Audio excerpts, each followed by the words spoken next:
75 years after World War II, search continues for missing soldiers. Thomas Shepard looks across the verdant grain field, glowing in the sun after a spring thunderstorm, and windmills slowly churn in the distance. Wild boar piglets trundle across the road into town, and the hare pops out and dashes away. Yet the serene sun belies the slaughter there 75 years ago, as German troops fought furiously and futilely to stave off the Soviet Red Army that was approaching the Nazi capital. It seems so idyllic, but it's a huge cemetery, Shepard said, that shouldn't be forgotten.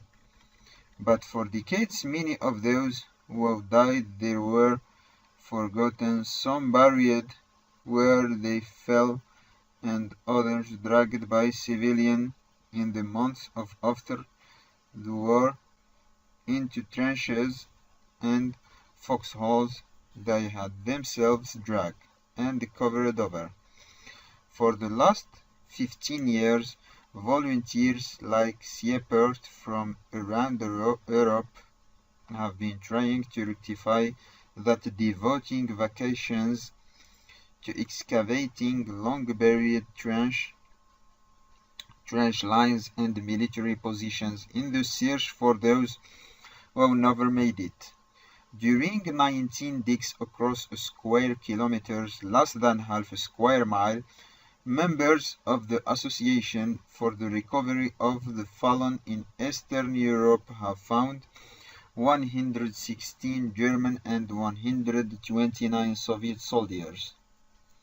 They seek to identify as many as possible to provide closure for families, to give the dead their names back, and to separate them from the numbers in the history books in the hope of explaining the cost of war to future generations. On all sides, these are destroyed lives.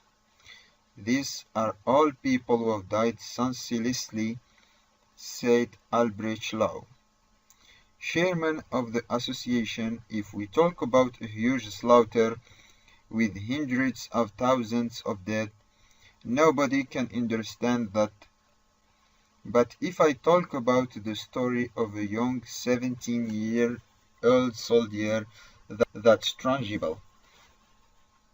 Lau, a 46-year-old businessman from Hamburg, got interested in the search when looking for the grave of his grandfather, which he located near where he died fighting in Russia in 1942 as a young lieutenant. Shepard, 47 years, an engineer from nearby Frankfurt an der Oder, remembers as a child having regular lectures in school about avoiding the grenades and other munitions still found in the area, and wondering why.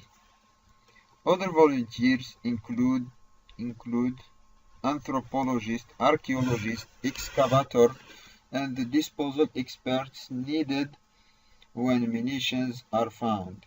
They hail from all over, including Russia, Poland, Ukraine, Italy, Switzerland, and the Netherlands.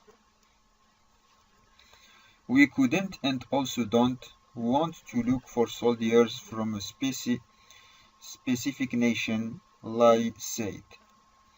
That's the interesting thing when one finds one of the dead, one never ever knows at the beginning if it's a German or Soviet.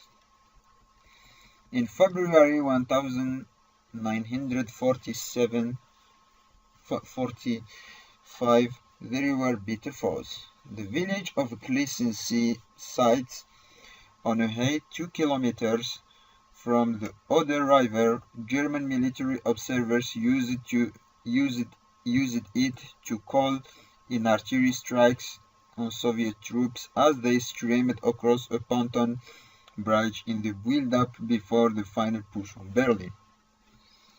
Recognizing the strategic importance of the hamlet, 100 kilometers east of Berlin, the Soviets made it a target. The Nazis resolved to hold it, moving in a unit of soldiers augmented by officer cadets and older Volkssturm militia, scrapped up as the number of military-aged men dwindled.